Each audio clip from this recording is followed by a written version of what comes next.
Hello, dear students. How are you? All right, fantastic. Yes, sir. This is the first class of first unit, right on the class one.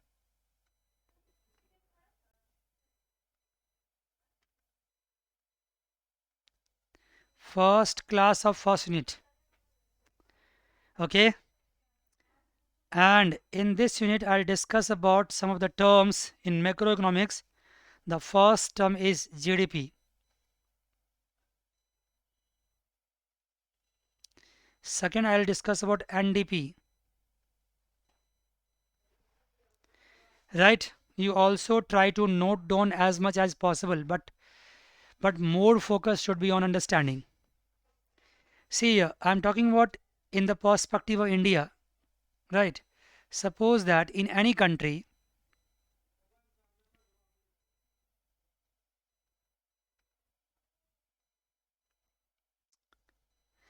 there are two resources, there are two main resources of any country. Two main resources. First is its land, and second is its human body, human resource.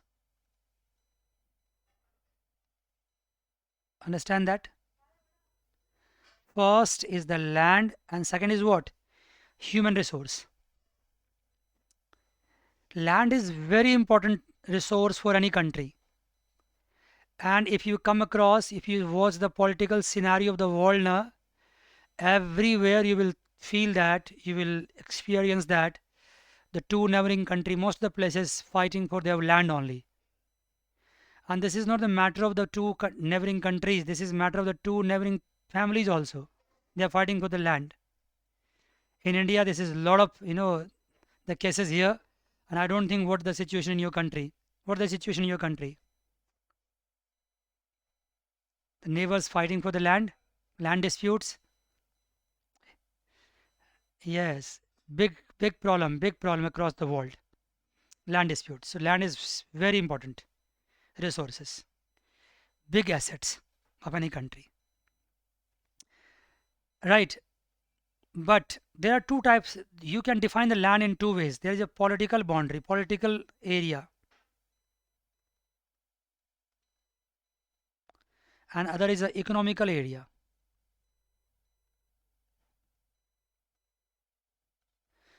Political area is different thing. If any country has the political rights on any land, that's a different thing. For example, India has the political right on certain part of the land, certain part of the globe. That's a political area. No other country can encroach that area. But so far the economic area is concerned, it is also possible that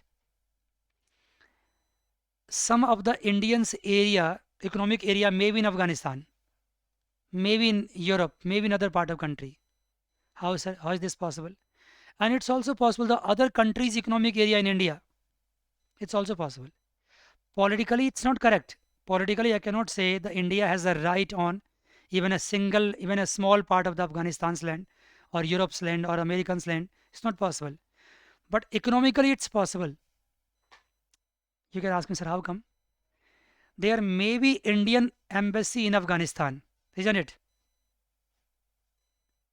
Have you got the Indian embassy there? Yes. There may be Indian embassy in Afghanistan. And if you go to, sorry, Indian embassy, if you see over there now, in all over the world, there are separate rule for the embassies. In Indian embassy in Afghanistan, Afghani police forces or Afghani armies or whatever the authorities there, they cannot enter without the permission, isn't it? They cannot enter there. Similarly, the Afghan embassies in India, the Indian police forces and armies, they cannot enter in the Afghan embassies. You may be, child at that point of time, or you may not have been born, but there was an incident, the big incident, it's a global incident, took place in Afghanistan. One president over there has been, has been hanged on the road itself, but that president got, what? That president got the anyway. Uh, he uh, he went inside the UN embassies, and then it was very difficult in the part of the government concerned and their authorities to go inside, right, and nab the people. It's difficult. That's what I'm talking about. That area is called economic area, economical area, and every embassy has got certain rights. So whatever the goods and services are being produced in the Indian embassies in Afghanistan or in any part of the world, that goods and services are called to be the production of India, that called to be the part of the GDP of India.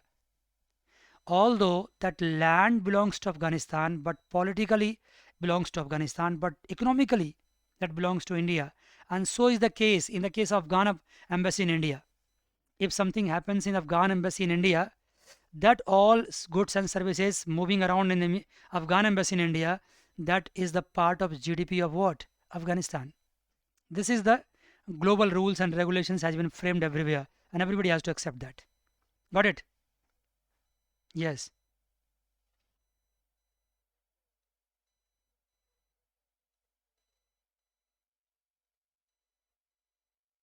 Yeah.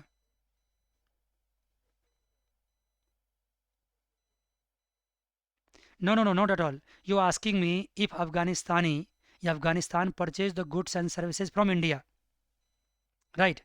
Purchasing goods and services from India. Of course, you are importing then. You are the importer country. So that goods and services,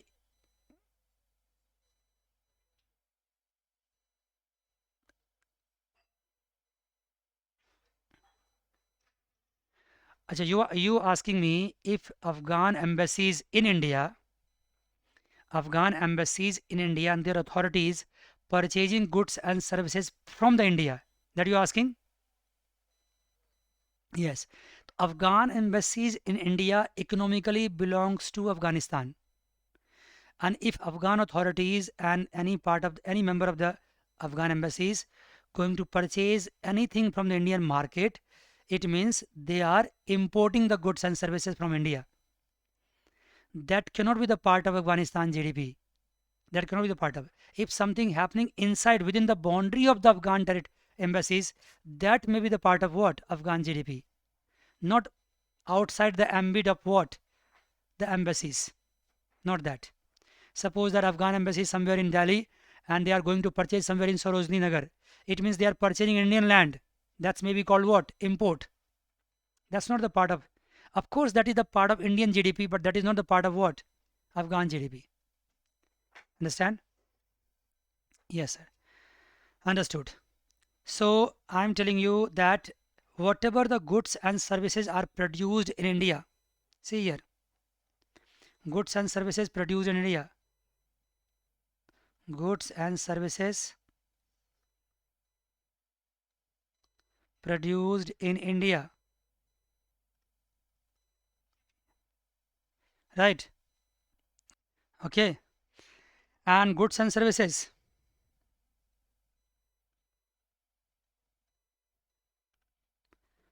produced in Indian embassies outside India. I gave you the example of what? I gave the example of Afghanistan and Europe and other countries. This and this both together is the part of GDP. Both together is the part of GDP. But one more thing here, goods and services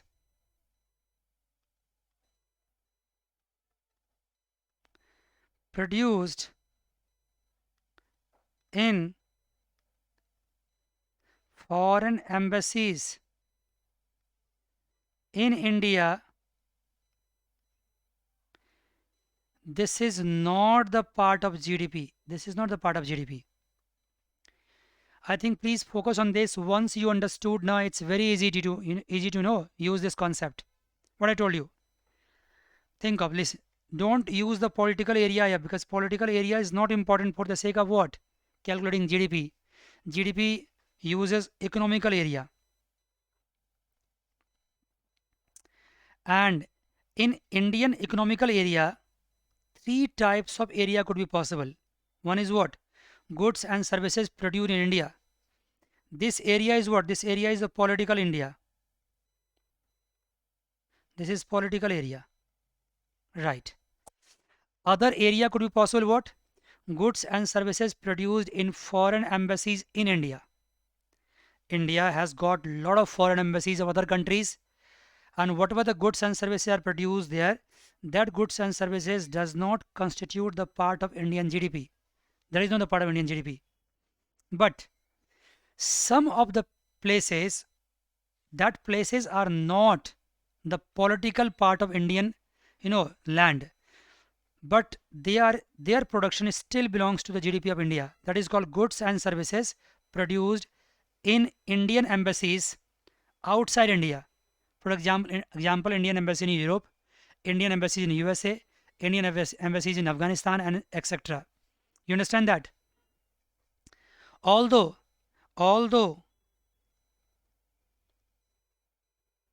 this land is in India,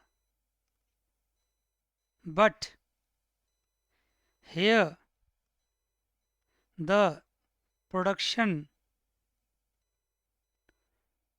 production does not belong to Indian GDP. Although this land in India, ये land India में है, because I'm talking about the foreign embassies in India. Of course, that land in India, but their production, goods and services production, does not constitute the part of GDP. This land is outside India. This land I'm talking about. This land is outside India, but still the goods and services produced here are the part of GDP. Are the part of GDP. You understand that? And the goods and services produced in the political map of India, of course, that's the part of GDP. You understood so far? Tell me, please. I'm asking you. I'm asking you. I'm asking you. Goods and services produced in Afghan embassy in India. Is this the part of Indian GDP? Tell me. No, sir. This is not the part of Indian GDP. Goods and services produced anywhere in India, not in embassies. That is called political map of India. That is, of course, the part of GDP in India. Last question. Goods and services produced in Indian embassies in Afghanistan. Tell me, that is the part of Indian GDP or not? Goods and services produced in the Indian embassies in Afghanistan. Tell me, that is the part of Indian embassies or not? And sorry, Indian GDP or not?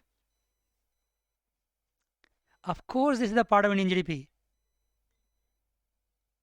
It's a part of Indian GDP. Goods and services produced in Indian embassy in Afghanistan is the part of Indian GDP. Goods and services produced in the Indian embassy in USA. Tell me, that is a part of Indian GDP? Yes, sir, part of Indian GDP.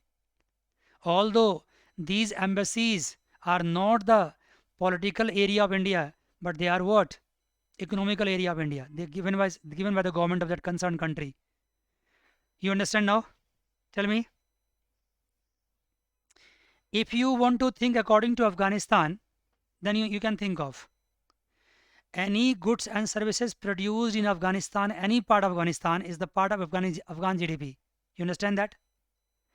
But goods and services produced in foreign embassies in Afghanistan, like Indian embassies, Nepal embassies, Pakistan embassies, and many more embassies are there also. So foreign embassies, if producing any goods and services, that does not belong to the GDP of Afghanistan. You understand that? But if Afghan embassies spread worldwide, They do some of the goods and service, producing some of the goods and services that of course belong to the GDP of Afghanistan. Now you understand? Tell me, then I'll move forward. You understood? Yes, sir. Right. Now, what kind of goods and services are produced? See here.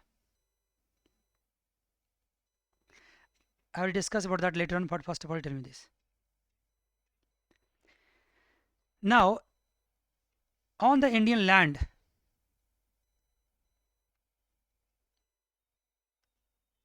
how can the goods and services be produced?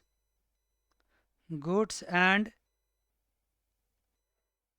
services be produced. How can?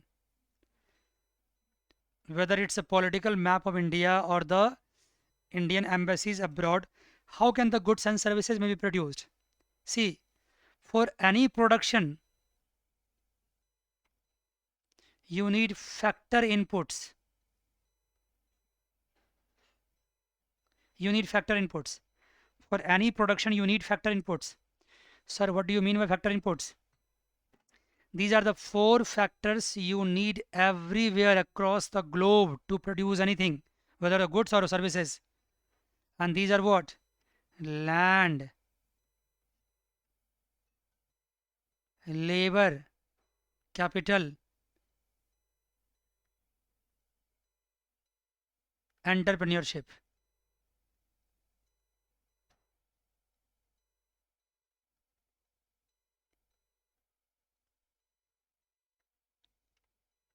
Entrepreneurship. These 4 factors are important factors to have the goods and services produced. Without these factors, you cannot do productions, either of goods or services. Right? For the land, you pay the rent. That's a rent. These are called factor costs. You pay labor what? Wages. You pay capital what? Interest. You pay entrepreneurship what? Profits. These are factor cost who make the payment. But these may be what? These may be also factor income. Listen, I am paying you rent. This is my expenditure, but your what? Income. So any cost in any country may be called what? Income of that country also. Please understand. In any country now the cost means what? One hand the money is transferring to other hand.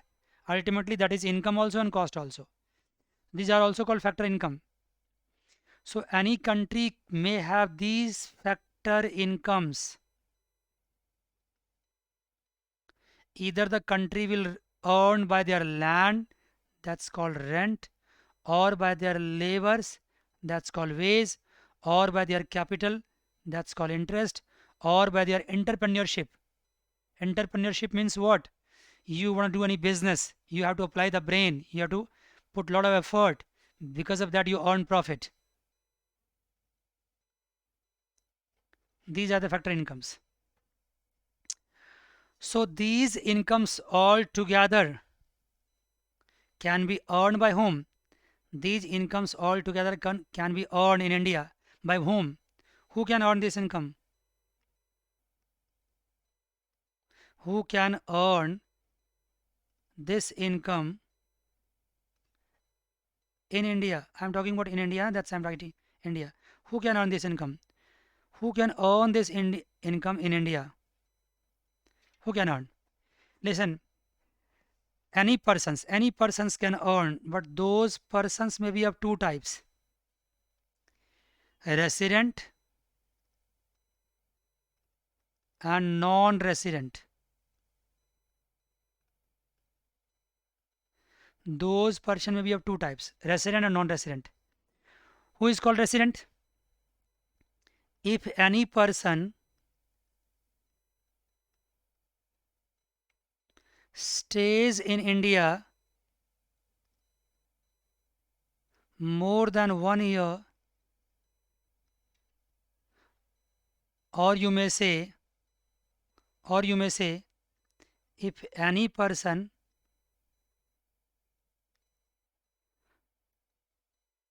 go goes outside India for more than 1 year, for more than 1 year,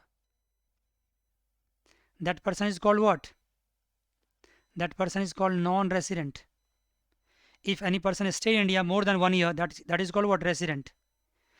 If any person stays in India more than 1 year, that is called resident. For example, suppose I stays in India throughout the year, so I'm resident in India.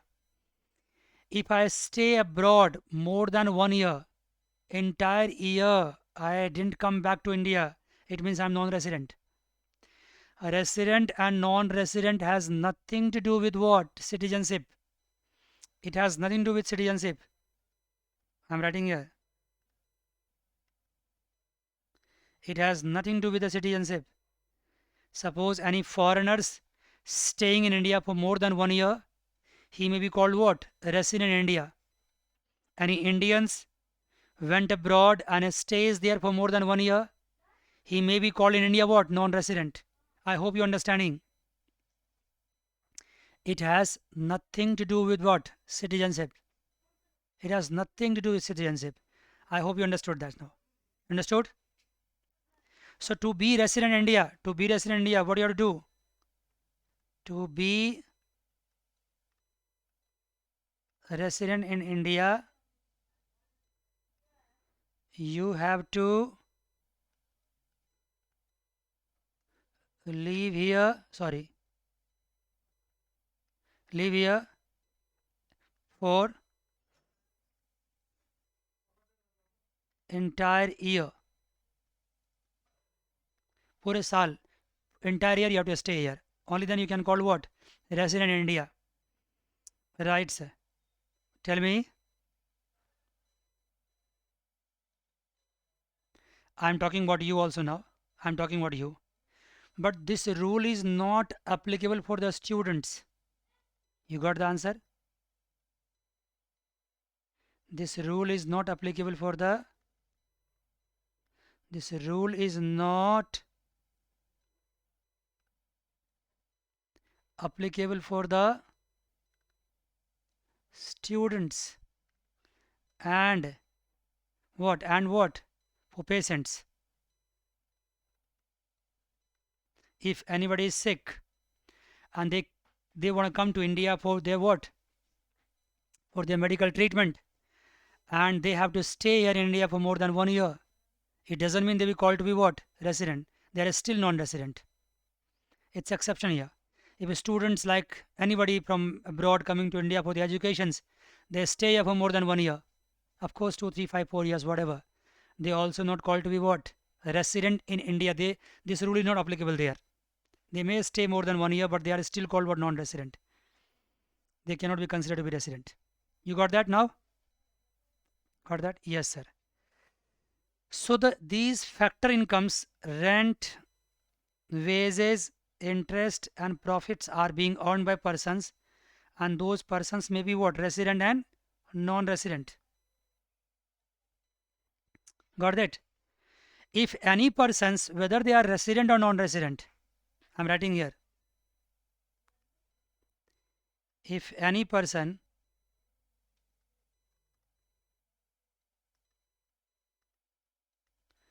whether they are resident or non-resident, but they earned the factor income, bracket में लिखता, और you may say that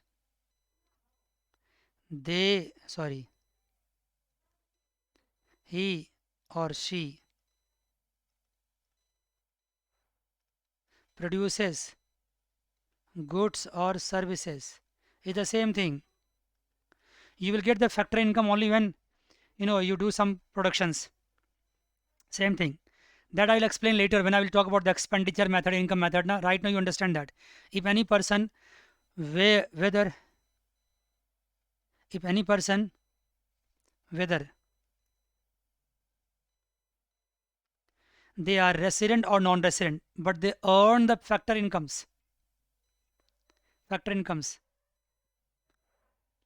by utilizing the economical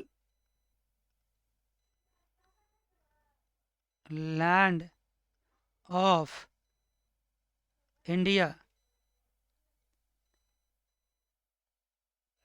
will be the part of Indian GDP.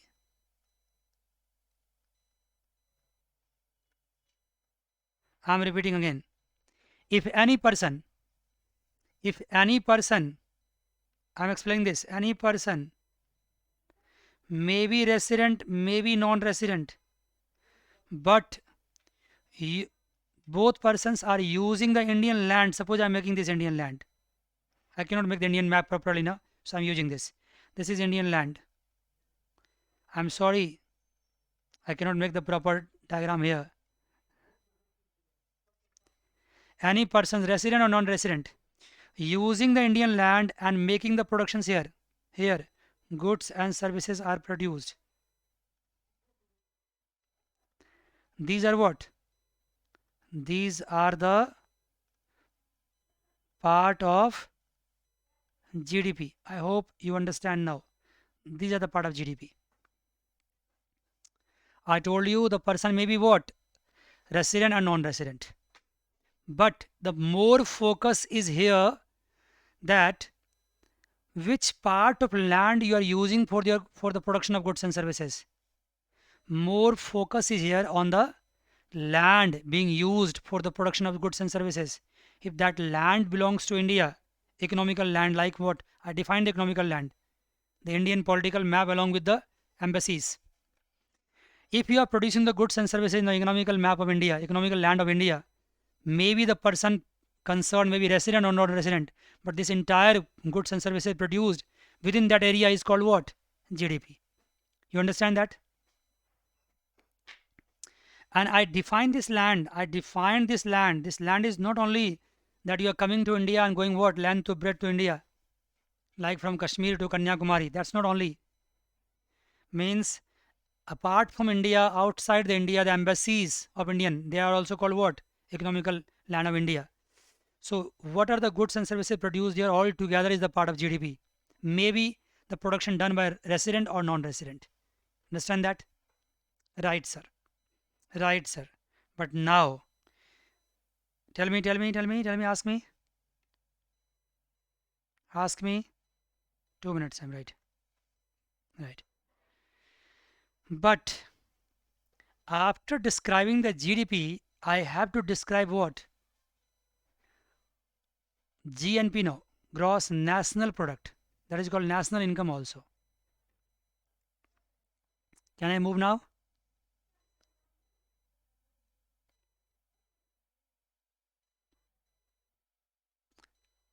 Right, right. Okay, okay. After the concepts of GDP, now we will move towards what? I'm writing a GDP concept I gave you. GDP, to calculate GDP, the most important thing is what? The land you're using. Which land you're using? The country's land. If you're using that land and making what? Goods and services over there, that constitute what? GDP, whether the production is done by resident or non-resident. Anyway, in the beginning itself, in the beginning session of this lecture itself, I told you that two things are very important for any country. One is what? One is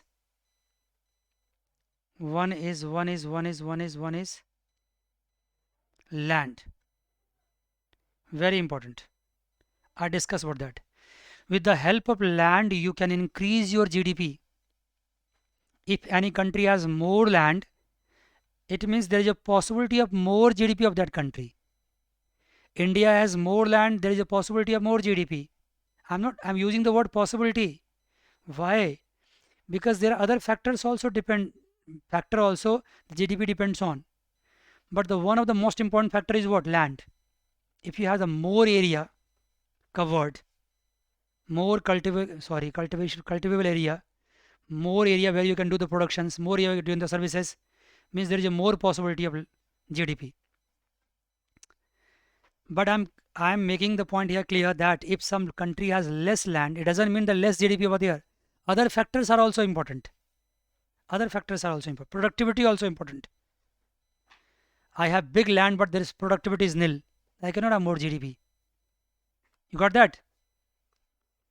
But still, the land is important. After that, I'm talking about for any country. After the land, the other important part is what? Is the army here?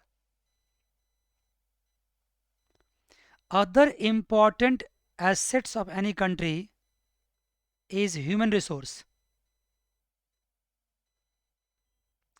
Other important resource of any country is the human resource.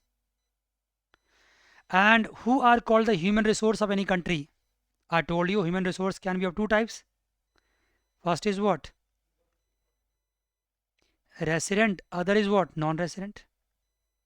But now I will tell you for any country, human resources are the big assets and those assets are only resident, not the non-resident.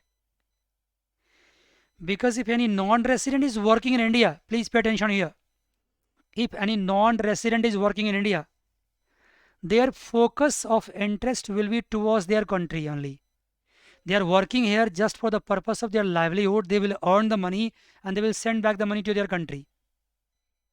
They are not, their focus of interest is not India. They will not stay here in India for a longer period. They just come here to earn the money and send back the money to their country as remittances. Got that? So, human resources for any country, the resident are the most important, the only important human resources. Resident, not the non-residents.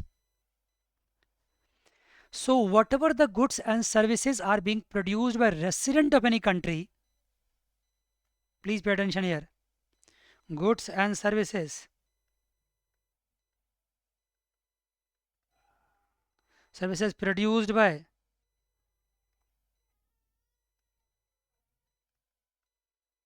resident of a country are called what? National income. National income. That may be called gross national income. Gross national income. And that may be also called gross national product. Same thing. In short called GDP. In short called GDP. Sorry. GNP.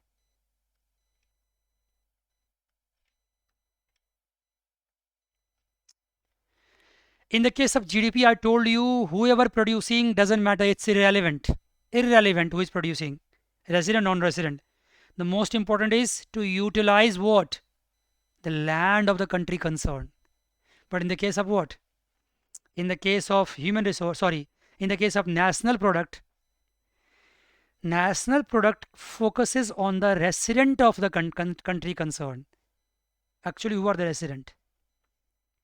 Here I am using the word resident. Resident may be Indian citizen, resident may be foreigners, but they should be stay in India. Their focus should be towards the India only. They are coming here and staying here. That's why. So whoever may be the resident, Indian or foreigners, citizenship is not important here. But resident, whatever they are earning, they are producing in India, goods or services, all together is called what? Gross national product. But resident may do the productions of goods and services not only in India. They may produce the goods and services across the globe, anywhere. I may say across the universe. Understand? I'm writing here.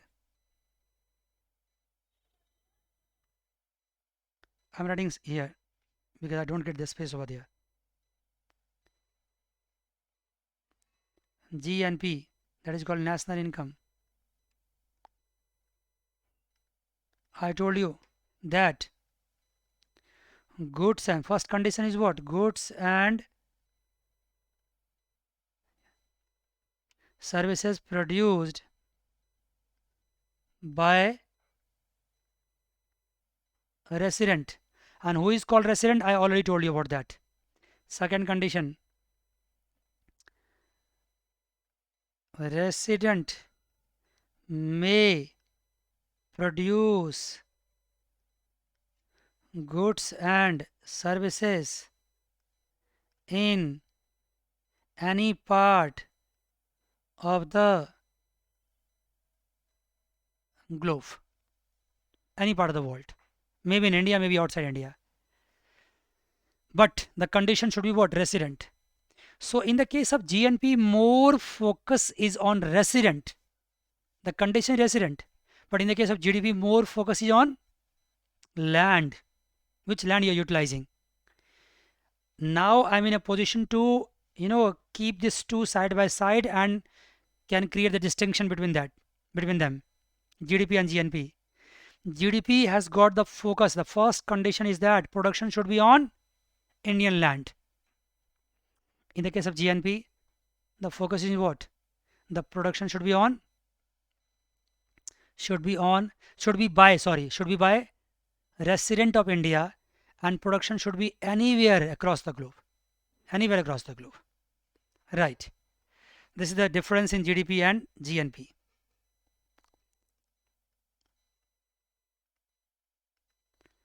Now you can ask me, sir, there is a difference in GDP and GNP. We understood that. Difference is what? Here the land is important. Here the resident is important. You defined very well and you told me about that. What? The difference in GDP and GNP. Now tell me, is there any similarity in GDP and GNP? I will say maximum similarity, 80%, 90% similarity. Listen, most of the goods and services produced will come under the GDP and GNP both. Please try to understand. Most of the goods and services produced will come under the GDP and GNP both. For example, suppose whatever the goods and services I am producing, please pay attention that. Whatever the goods and services I am producing, that goods and services is being produced on Indian land. So of course that is the part of GDP. And by Indian resident, so that is also part of GNP. I took the example of myself, but you can multiply myself by crores of Indians. They are doing like that only. They are staying in India, they are resident in India, and they are producing goods and services also in India. So majority of income will be the part of GDP and GNP both. Then you can ask me, sir, where the difference will come, where the difference will arise. You think of any Indian who is by citizenship Indian, but they stay where? In USA, in Afghanistan, in Europe, maybe abroad. You can call it abroad. They are staying there, they are non-resident in India, and they are earning something. Of course they are earning. They are earning in USA also, and they are earning in India also. I'm talking about Mr. A. Mr. A is non-resident. They are earning in India. Means they are producing goods and services in India. They are producing goods and services in India. That will be the part of GDP, added in GDP. Because goods and services are produced in India. But that cannot be the part of what? That cannot be the part of GNP. Because why? Because Mr. A is what? Mr. A is non-resident. Non-resident's income cannot be added in where? In GNP. But non-resident incomes can be added in where? GDP. Let us take the example of other person. Suppose Mr. B. Mr. B. Mr. B is resident in India. Resident in India. They are earning They are earning what? Indian income also. They are earning foreign income also. I think you understand the meaning of that. Indian income, foreign income. Indian income is Indian land used. Indian income will be part of what? GDP added. Indian income will be part of what? GNP added here. Foreign income will not be the part of GDP, but foreign income will be part of what? GNP added here. You know why?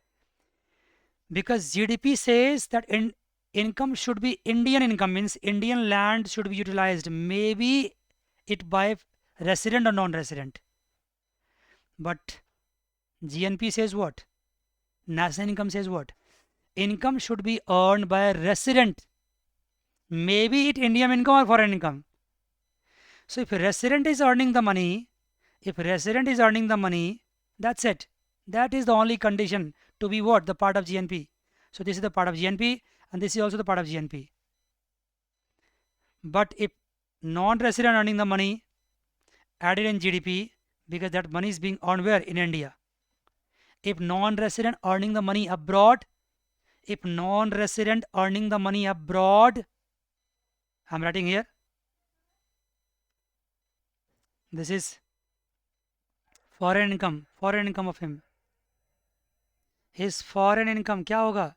Not added here, not added here. Nowhere it will be added. If Mr. A is non-resident, then their foreign income, then their income earned abroad will not be the part of Indian GDP and will not be the part of Indian GNP either. You understand that? But non-resident earning with the help of Indian land, of course, will be the part of GDP. And so far the resident is concerned, resident Indian income is the part of GDP, is the part of GNP. Resident foreign income is the part of GNP but not the part of GDP. Got that now? Got that now? Tell me. Yes, sir. Yes, sir. But in the beginning itself, I have made, all the things over there in the beginning itself. See here. I told you that like that. See here. Come here. Come back here. Tell me. You have to give the answer now. I'm changing the pen. Give the answer. Goods and services produced in India. Goods and services produced in India. Tell me. Is the part of GDP. Of course, GDP. Goods and services produced in India and Indian embassies outside India is the part of GDP. Yes. Goods and services produced in foreign embassy in India is the part of GDP. No, sir. It's not the part of GDP. It's not part of.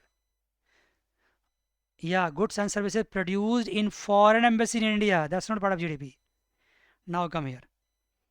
The majority of differences between GDP and GNP is what? See here. Suppose again I'm making the very absurd map of India just to make you understand. Although I'm just saying sorry to someone if someone feel bad. How can you make the Indian map like that? Because I don't know to make the map. It's very difficult to make very teta map. No? That's why. Suppose that is the Indian land. Pardon?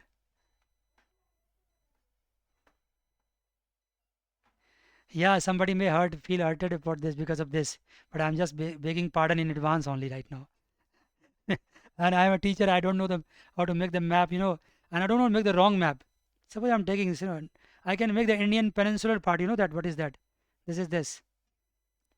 It's very easy to make. This is very easy to make. It's Indian peninsular, South Indian part. But if I add here the Gujarat and all that, Punjab and Himalayan regions, then difficult to make. So let us suppose that this is India, right? The part of India, not entire India. You think of, someone Mr. A here and someone Mr. B here. If I'm writing Mr. A outside the Indian peninsular part, South Indian part, it means what? This is foreigner. This is outside India. And this person is inside India. means he is resident and he is what? Non-resident. Resident or non-resident? You understand that now? You understand? Tell me. Yes, sir. Right, right. But in India, there is. I'm just. Please listen. I'm extremely sorry. Please listen. I'm writing inside here. Mr. A. Mr. is here, and his resident is non-resident. Yes, his resident is non-resident. If Mr. is non-resident now, he's earning in India. His goods. He's producing goods and services in India. Yes, sir. So whatever the goods and services is producing in India, that goods and services is the part of what? Part of GDP, isn't it? Part of GDP. But if you want to calculate what? If you want to calculate what? If you want to calculate G and P with the help of GDP, then you have to deduct this income. Because Mr. A being non-resident earning in India is the part of what? GDP. But it cannot be the part of GNP. So suppose GDP is given to you, the earning of Mr. A has to be deducted. Means what? Goods and services produced by non-resident in India. In India. Why we have deducted? Because it's already included in the GDP. We want GNP, so from GDP we have to deduct this. Got it now? Understood? Right. Now suppose that Mr. B is resident here. Mr. B resident here, but Mr. B is earning something from foreign income. Mr. B has got what? Some foreign income. That foreign income cannot be the part of what? Cannot be part of GDP, but definitely part of GNP. So this foreign income has to be added here. Goods and services produced by resident from abroad has to be added. After that, you convert this GDP into what? GNP. We deduct what should have been deducted. We added what should have been added. After that, whatever you got, that is called what? GNP. If you understood, fantastic. If you don't understood, no problem. If you don't understand, no problem. Because next class, I will start the topic from here. This is called NF, Net Factor Income from Abroad. NFIA. You might have heard about this. NFIA. Net Factor Income from Abroad. Next class, I will start the class from here only. In today's class, we discussed a lot of things. You go back, take your study material or readings and go through the terms I used in the class today and try to absorb that and assimilate that in your brain so that next class I'll start the NFIA and you can understand it very easily. God bless you all. Take care. Bye bye and see you tomorrow in the same time in the class.